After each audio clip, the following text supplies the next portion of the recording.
is 5 a.m. in New York City. Good morning. I'm Matt Miller in for Danny Berger. Here's what you need to know. Renovating rates. President Trump says there's no need to fire Fed Chair Powell over cost overruns at the Federal Reserve, focusing instead on interest rates. And digging in the dark, Intel shares get hit after the CEO struggles to show investors a clear plan to turn the business around. Plus, losing steam, a 7-day global stock rally hits the wall as markets gear up for the Fed's decision next week. In terms of what we see in futures right now, you can see that we're looking at a slight gain here on S&P futures. We did have an all-time high yesterday, but just barely, as the S&P was the sole of the three benchmark indexes rising. NASDAQ futures right now little changed, and Russell futures gaining about 0.2 of 1%. So we have come to new heights in terms of index levels, but it looks like the markets are pausing for now to see what happens with both tariffs as well as interest rates.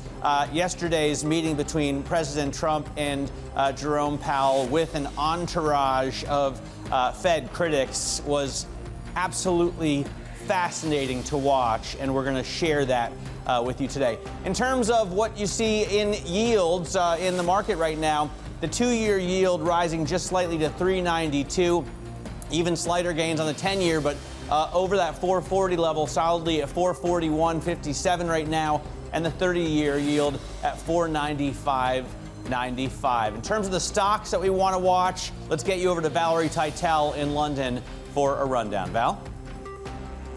Hey, good morning, Matt Miller. Let's start with a check on Intel. As you mentioned, it wasn't a pretty story in those earnings after the bell yesterday. Those shares are trading down near 6% in pre-market trade.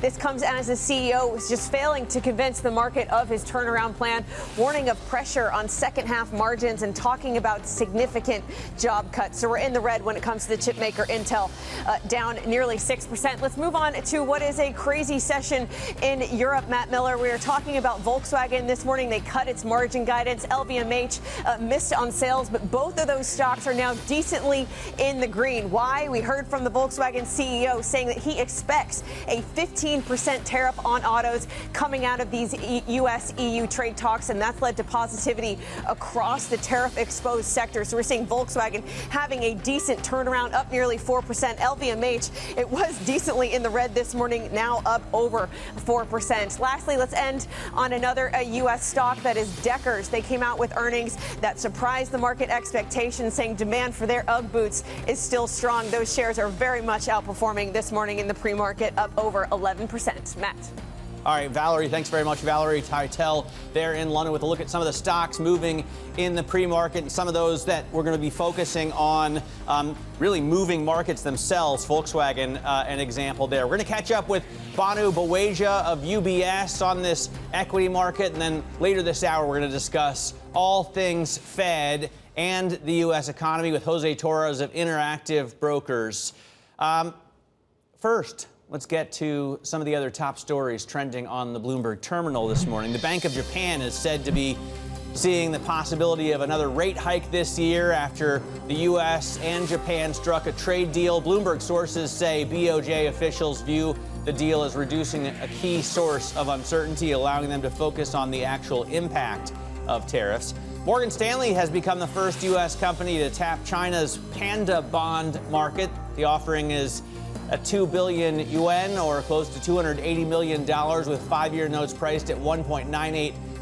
Bloomberg learns that proceeds from the sale will be remitted overseas to support the bank's operations outside of China. And Thailand is warning that the armed military conflict with Cambodia could potentially develop into a war. The acting prime minister told reporters that the severity of the clashes was escalating, endangering civilian lives as the dispute enters a second day. Now, the main focus for market watchers today will be President Trump's trip to the Fed. He downplayed any suggestion that he might be firing the Fed Chair Jerome Powell over cost overruns at the Federal Reserve renovation. It's a big move, and I just don't think it's necessary. And I believe that he's going to do the right thing. Do you have anything in mind? I believe that the chairman is going to do the right thing. I mean, It may be a little too late, as the expression goes, but I believe he's going to do the right thing. For more on that, I'm joined by Kasia Klimasinska, Bloomberg's D.C. breaking news editor. So, Kasia, it does look like the president has dialed back his rhetoric. They've seen something at the construction site that, I guess, justified to some extent the $2.5 billion project. Good morning. Yes, what an extraordinary trip. It only happens once in about 20 years. President Trump visited the Federal Reserve headquarters in downtown D.C., very close to the White House, and he met with the Federal Reserve Chair Powell. An interesting timing, given that the Fed is meeting next week. And, of course, President Trump used that visit, this discussion, to emphasize he wants to see interest rates going lower. And as we just saw, he said he hopes that the Fed will do the right thing. At the same time, he signaled that he sort of understands why the costs are so high with this renovation, and he doesn't see that in its own, the spending on the renovation of the Fed buildings, as a reason to fire the Federal Reserve Chair Jerome Powell. How was the mood? What were the vibes? Was there any interesting interaction between the president and the Fed chair, whom he has called a loser and a stiff? Indeed, it was very interesting, really worth watching TV. Go and play it on social media. Is worth taking a look. The two men were talking. They traded some barbs. President Trump showed Powell a list of costs, and Powell was sort of upset, saying that those calculations are not right, that they include a building that has been finished 5 years ago. But then President Trump kind of ended on a conciliatory tone. He said he doesn't see a reason to fire Powell, that he now sort of understands, he has a better understanding of those costs, that, he himself is a real estate guy, he knows projects like this, but he also said that in other circumstances, if it was his project, he would fire the project manager. So what was Powell's response? What did he say? I mean, this meeting has been hotly weighted. Exactly. So Powell is in a really difficult position here. He really can't win. He's in this so-called blackout period because the Fed is meeting next week to decide on the interest rates. So he really tried not to comment too much. But he defended his position. Again, he kind of said those cost calculations are not accurate. He stood his ground there, and he obviously avoided commenting on interest rates. All right.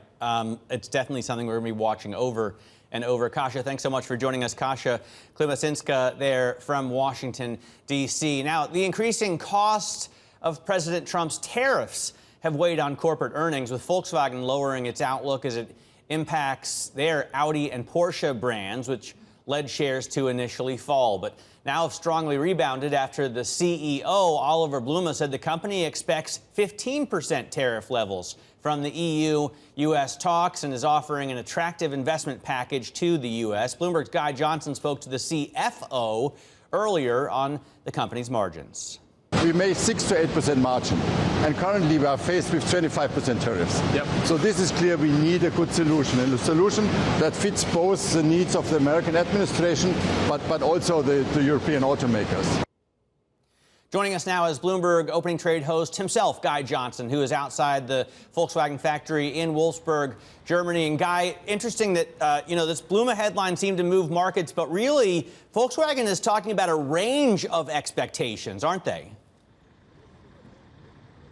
Yeah, they don't know, Matt. It's pretty clear they don't know. I think Oliver Blume, the CEO, would probably settle for 15%. Remember, 15% is the number that you could argue his biggest competitor, Toyota, got out of the Japanese deal. So everybody's now waiting to see exactly what the European deal is going to look like and whether or not it is, let's call it, circa 15%. So as you say, there was a range this morning. It went basically from 10 up to 27.5 in terms of the tariff, but that includes the existing tariff. So let's call it 10, maybe a little bit more than 10, up to around 25.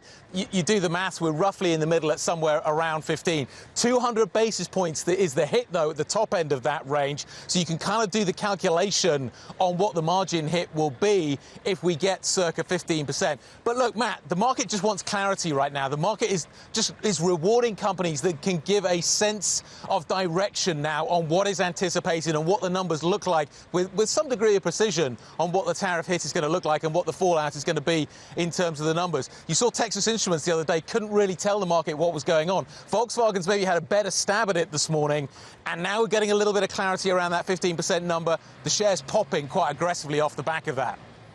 Guy, I guess investment in the U.S. is what Donald Trump wants to see, and Volkswagen does have a plant here in Chattanooga, but Audi and Porsche, their most profitable brands, don't produce almost anything at all here. What was Arno telling you about that? So he definitely knows, and it was clear, but he wouldn't give me some details on it. He knows that this is a business that's going to have to invest more in the United States. So remember, they have bought a stake in Rivian. They've got this Scout plant that is going to be coming on track as well. They've got the Scout project, which is going to be something they're going to be pushing forward with. So there are investments going in. But Toyota has done north of $60 billion into the United States. Volkswagen is way behind on that, so it does need to invest. And Audi is the obvious brand name that needs some help here.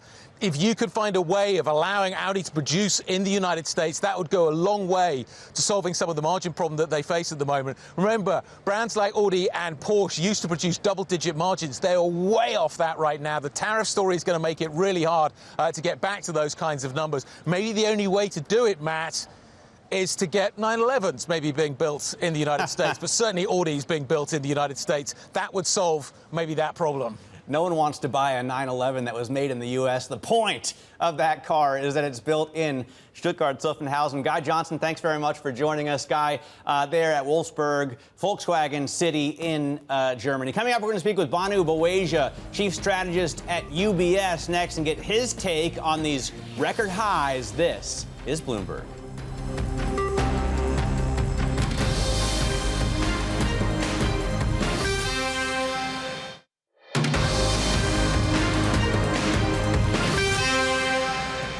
This is Bloomberg Brief. I'm Matt Miller in for Danny Berger here in New York City. Quick check on what we're looking at in terms of futures. Very little change on the benchmark S&P futures right now, but we did hit, of course, an all-new record high yesterday at the close. The Bloomberg U.S. dollar index rising slightly, almost to 1,200, right now 1198.92, and the 10-year yield continuing to inch higher right now at 441.97, so trading just around 442 this morning.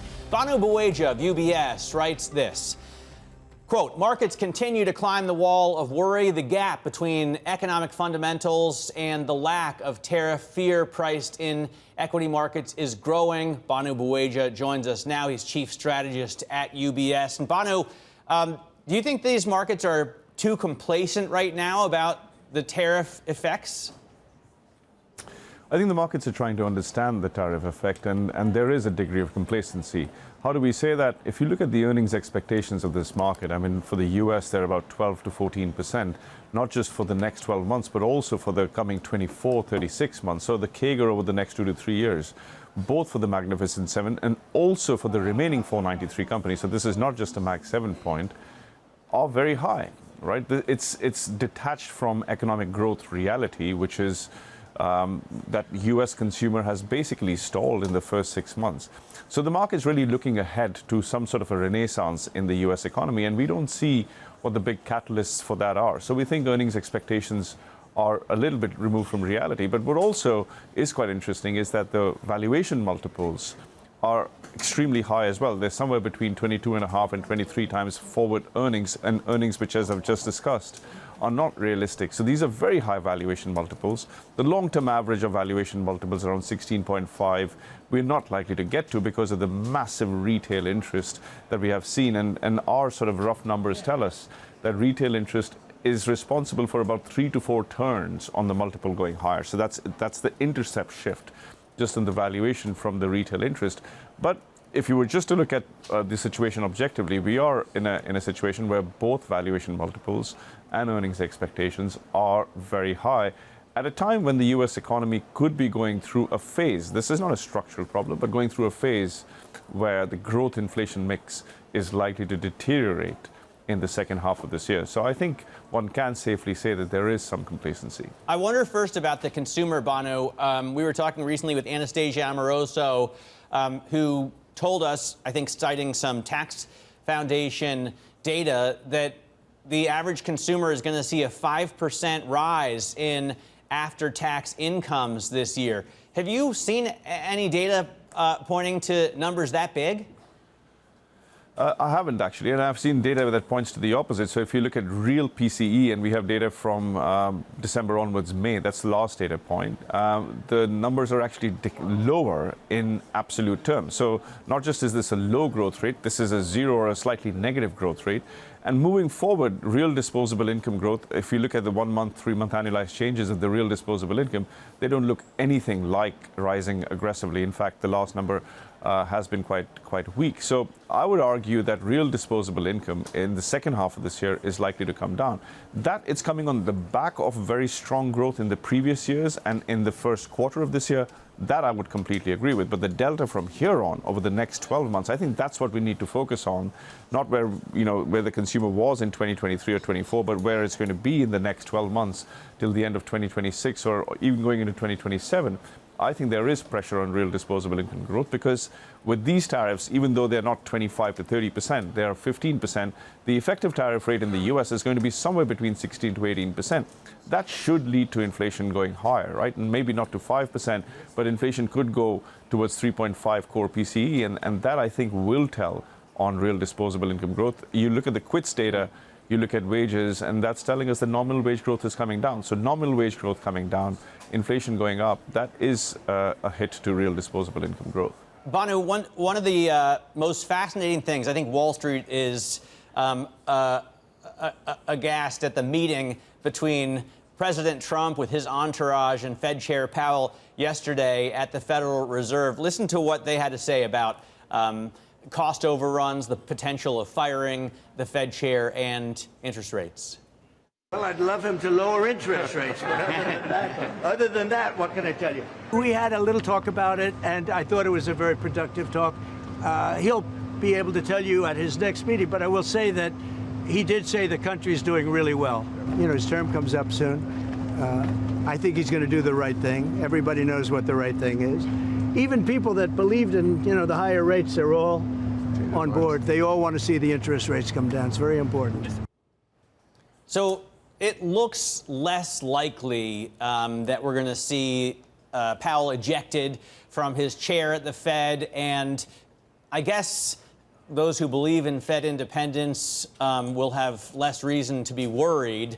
Bhanu, what's your take on that and how much is priced into the interest rate curve? Very little in terms of the Fed independence being compromised. I wouldn't say nothing is priced in, because if you look at the last 1 month, you have seen real yields come down, which is, the market worrying about growth. But inflation expectations, including at the 10-year, which has got nothing to do with tariffs. Tariff inflation is not going to last for 10 years. It's going to last. It's a one-period hit. It should last for about a year. So if 10-year inflation break-evens are going higher, at a time when oil prices are very low, that really is because the market has begun to worry a little bit about Fed independence. But these are not, we're not talking about moves which are 30, 40 basis points. We're talking about moves which are high single digits. So the market's just about began to worry about this.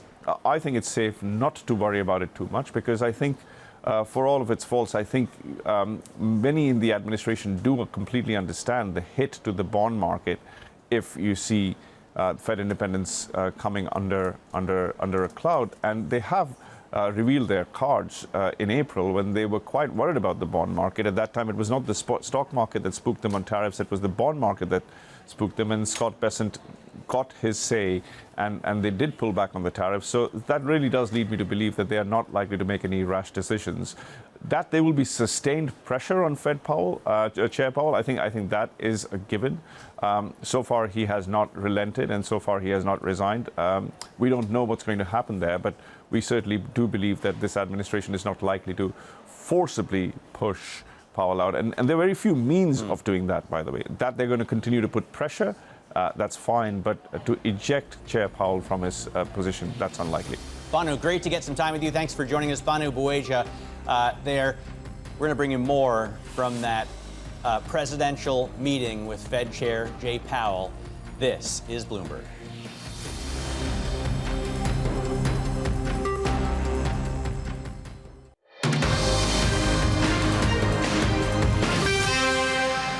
This is Bloomberg Brief. I'm Matt Miller in for Danny Berger here in New York City. Time now for your front page news. First up on the Wall Street Journal, corporate America shouldering the bill of President Trump's tariffs. Companies from General Motors to Nike to the local florist are absorbing costs. For now, the U.S. has collected an additional $55 billion in tariff revenue this year. And the New York Times reporting that Israel and the U.S. are pulling back from talks with Hamas. President Trump's special envoy to the Middle East, Steve Witkoff, said negotiating teams were being recalled. He also said alternative options are being considered on how to bring home Israeli hostages held by the militant group in Gaza.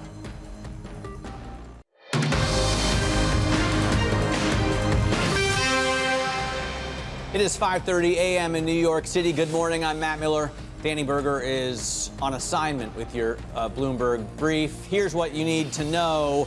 Renovating rates. President Trump says there's no need to fire Chair Powell over cost overruns at the Federal Reserve, focusing instead on interest rates.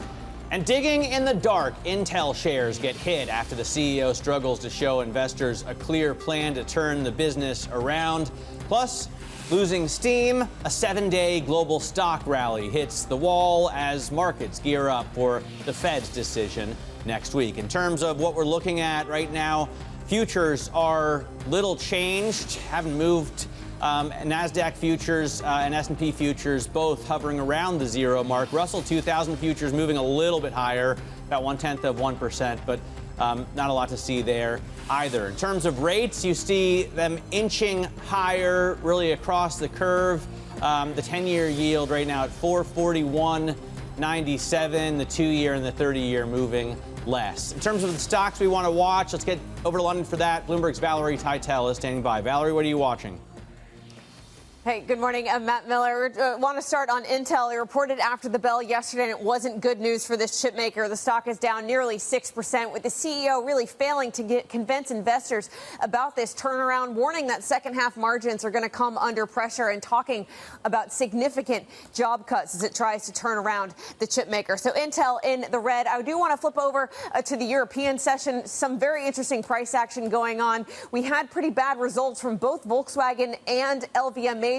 Those stocks opened up in the red, but they are now very much in the green. And this comes after the CEO of Volkswagen says that he expects a 15% tariff rate coming out of the U.S.-EU trade negotiations. That is having a positive impact across both tariff-exposed sectors. Remember, Volkswagen is the second largest car maker in the world by sales volumes. So the CEO saying that he is expecting a cut to those car tariffs is rattling the market to the upside this morning. Lastly, I do want to end on another retailer out of Germany. This is Puma, falling 17%. Some analysts calling it a major profit warning coming from this sports retailer. They are warning about margins, warning about the impacts of tariffs, and also warning about the impact of a stronger euro on its bottom line. Matt.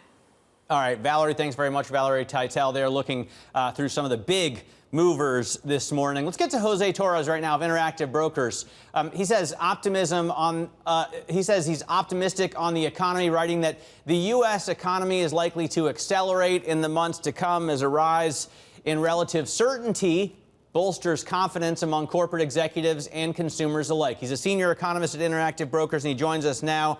Jose, it's really interesting because I think if you had told us in March tariffs would be 15%, that would be a sky is falling moment. But now it seems low. Trump has moved expectations so much. And in fact, it looks like those tariffs will be spread out between the exporter, the consumer, the corporate buyers here, and the consumer. How do you see that affecting the economy? Good morning, Matt. Great to see you. I don't see a significant impact. I think it's going to be similar to Trump 1.0, where we saw inflation uncertainty, inflation bumpiness take us up to 2.9% on CPI, only to retreat back to the mid-twos. You know, goods as a percentage of the overall inflation picture, core goods, that is roughly just 20% also of the economy. So I don't think that tariffs between 10 and 20% on global trade partners are really going to move the needle that much. When we look at yesterday's data, we saw initial unemployment claims fall for the sixth consecutive week to 217,000. That is the safe zone. That is expansion mode. And then when we look at the services PMI rising to a 7-month high, you know, that points to a tight labor market, strong hiring, significant consumption, and together that bodes well for consumer spending going forward. You know, we think that the expansion has legs, earnings growth is strong from here, and much of the uncertainty from early April at this point seems unreasonable, and really bullish animal spirits and bullish winds from here. As far as what we're looking for, also looking for roughly 2 interest rate cuts from the Federal Reserve this year, according to our IBKR forecast trader. And that's really going to help broaden out the progress, Matt, because we're going to start getting some more positive contributions from the manufacturing sector, which has been expanding sometimes, contracting others, and then the integral real estate sector, which has been in a recession for roughly 3 years now. Jose, what do you see in terms of effects on the consumer here?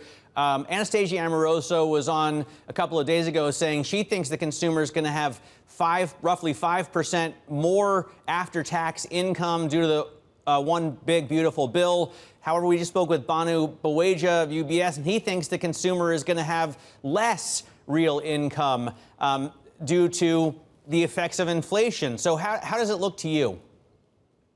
Well, I think that the consumer is going to do well. You know, one thing we've learned over the past few years is not to count out the American consumer. When we look at the labor market and wage gains, which have been propelled now due to immigration restrictiveness, that really helps the lower and middle income cohorts. And then, Matt, we look at the capital markets and we look at the equities doing so well, that really helps the upper income consumers. So really across the board, we're looking for continued expansion. Of course, there's going to be some affordability pressures at the lower end because of this inflationary episode, and inflation still remaining in the mid-twos, not at the Fed's target yet. You know, that's probably going to continue. I don't think that we get to 2% inflation for quite some time. I think we're going to be tolerating slightly above target price pressures. But overall, I think that the consumer is going to do terrific because of job markets and capital markets. In terms of margins, you know, if companies continue to eat these tariffs as they have, they're going to shrink. What do you expect for earnings?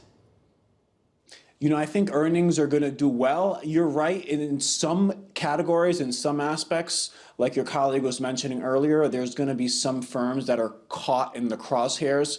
But those corporates that are more diversified, that are more spread out, you know, I think they're going to do fine. I think earnings are going to continue to grow. I think margins can stay wide. You know, we don't necessarily need to have expanding margins, but as long as they're stabilizing and the top line is growing, and maybe we can sustain a little bit of margin pressure and still grow the bottom line overall. You know, I think that's what we're looking for here. We have a lot of supply side benefits that are coming up. Well, like you mentioned earlier, lighter taxation, milder regulations, onshoring initiatives, subdued energy costs driven by heavy production levels. You know, all of that is really disinflationary and positive for growth, and we're going to see that translate to the bottom line. And that's why we're seeing investor sentiment so buoyant and this market doing so well after 23 and 24 delivered gains in excess of 20%.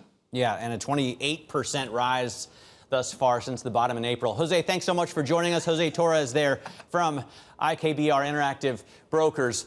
Let's take a look right now at some of the other top stories trending on the Bloomberg terminal this morning. The Bank of Japan is said to be seeing the possibility of another rate hike this year after the U.S. and Japan struck a trade deal. Bloomberg sources say BOJ officials view the deal as reducing a key source of uncertainty, allowing them to focus on the actual impact of tariffs. Morgan Stanley has become the first U.S. company to tap China's panda bond market. The offering is for about $280 million, according to Bloomberg sources. Proceeds from the sale will be remitted overseas to support bank activities outside of China. And Thailand is warning that the armed military conflict with Cambodia could potentially develop into a war.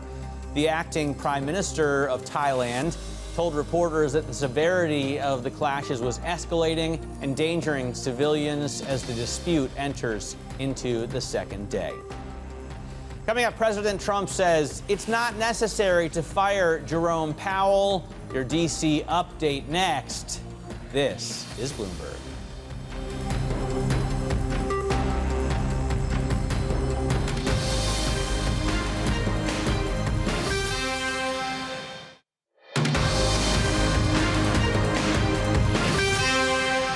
There's no pressure. No. We want to have, his term comes up soon. I think he's going to do the right thing. Everybody knows what the right thing is. Even people that believed in, the higher rates, they're all on board. They all want to see the interest rates come down. It's very important. No pressure at all. That was President Trump speaking yesterday after taking a tour of the Federal Reserve building.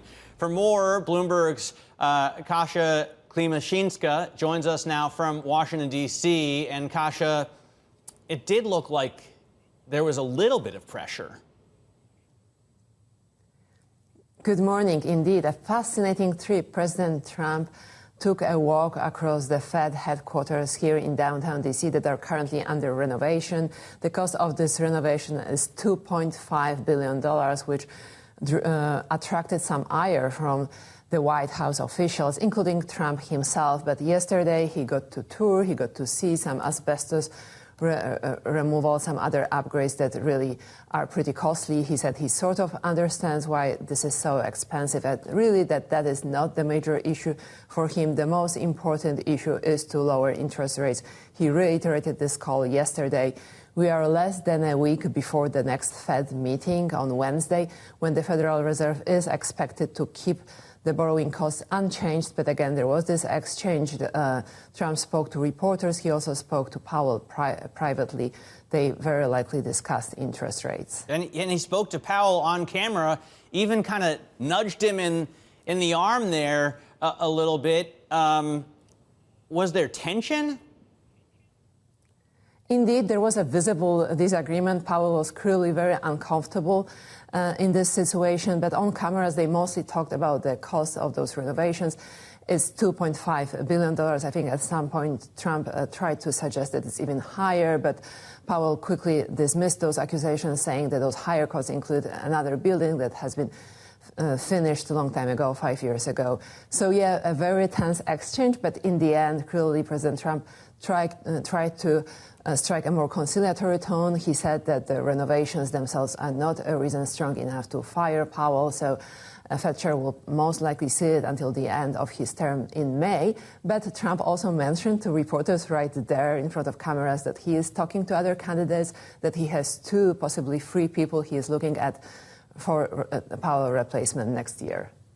In terms of the replacement potential, what does that list look like right now? I know there's a couple of Kevins who could be up for the chair. Waller, obviously, is already there and could be promoted. Scott Bessent must still be in the running, I imagine. What does it look like, Kasia?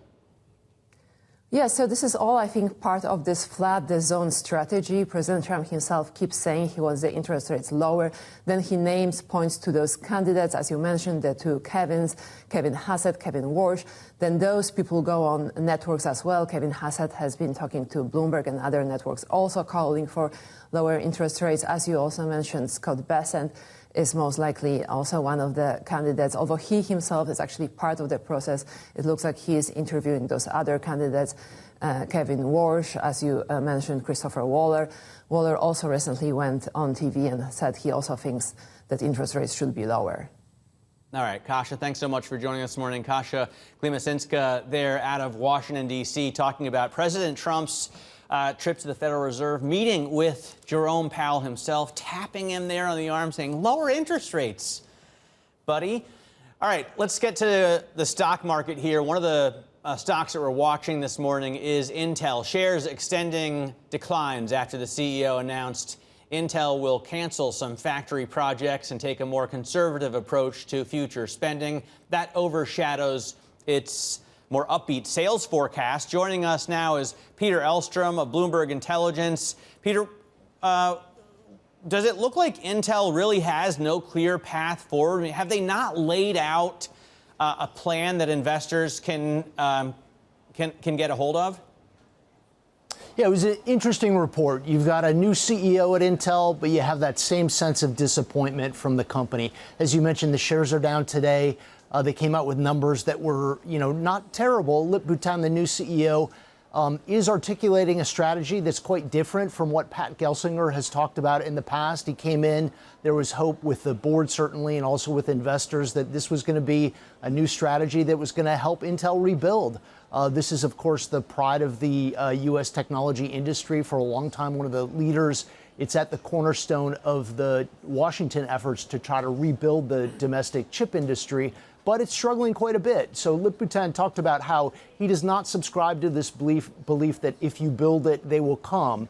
The company under Gelsinger invested a lot of money into infrastructure, especially their foundry initiative, where they want to do custom-made chips for customers, much like TSMC does, which has been very profitable for them. Their big customers are NVIDIA, of course, and also Apple.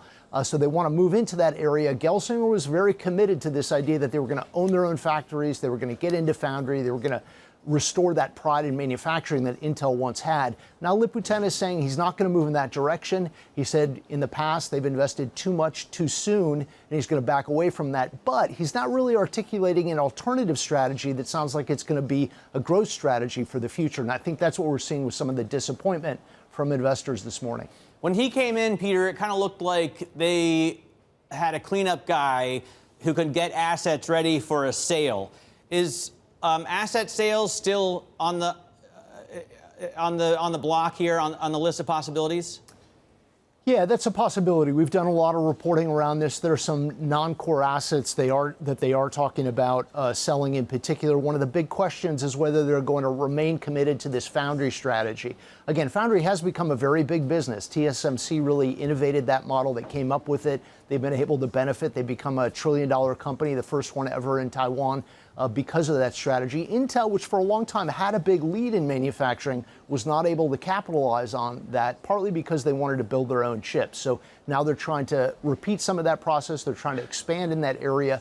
Under Gelsinger, they were very committed to that. Now, Lip-Bu Tan is saying that instead, they're going to take it very slowly. They're going to see if they get enough demand for those foundry services, if they're going to get enough customers, and then they'll be able to expand it a bit more. Now, this comes as there have been some pretty positive reports about their new production technique. This is called 14A. They've been making some progress. It seems like they're getting better at some of the foundry business, but they still need customers to trust them, to bring them business, to be able to make those chips at their new foundries and then expand from there. All right, Peter, thanks so much for joining us. Peter Elstrom, Thank you. There of Bloomberg Intelligence, talking to us about Intel. Let's get now to a Bloomberg News exclusive. Our own Danny Berger spoke with Lowell, the new CEO of Brookfield's real estate business, in his first interview since he took the position last month. Our highest conviction is still in rental housing, and it's been for a while. And while that may not be completely contrarian, there's a chronic undersupply of housing across the world. Home ownership, as you know, in the U.S. is really out of reach for most people. So people will continue to be renters for longer, and that means apartments, single-family rental, student housing, all the forms of rental housing are really interesting. But what we have seen in that sector is a real repricing that happened as interest rates moved up. We saw a real repricing of those assets. So today there's an ability to buy them from sellers that have to get liquidity, that can't handle their debt maturities. Values have come down.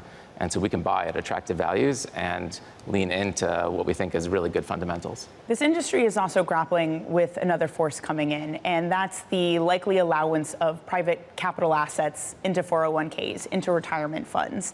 Opinions vary here, but does real estate, a less liquid asset class, may be more risky for a more retail type investor? Does it have a place in retirement funds?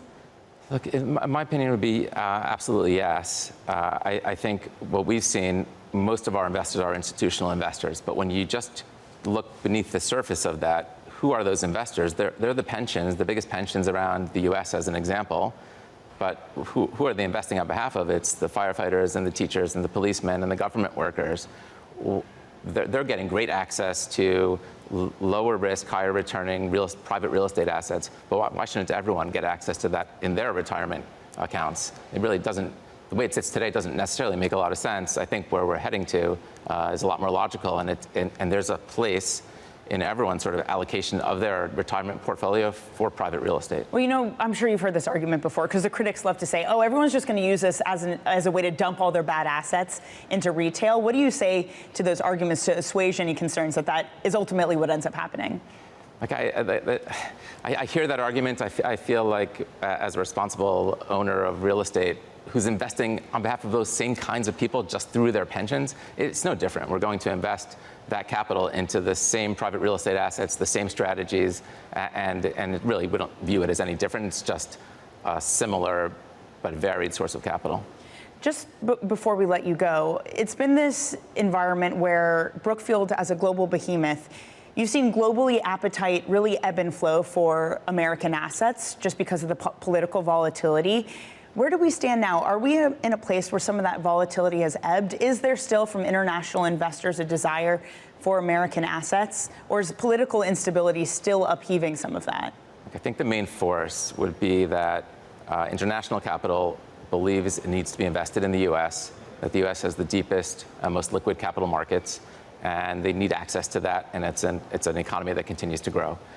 On the margin, we are seeing a little bit of that noise. I'd say that some of our international investors who are asking the question or considering whether they back out a little bit. I think we may see a little bit. It'll come to the benefit of investments across Europe and Asia. So obviously, as a global investor, we get the benefit of moving our capital around the world. But on the whole, I would say I don't think it's going to have any major impact. That was Brookfield's real estate CEO, Lowell Barron, speaking with our own Danny Berger. Coming up, we're going to get you set up for your trading day and the weekend ahead, including the president's visit to Scotland. This is Bloomberg.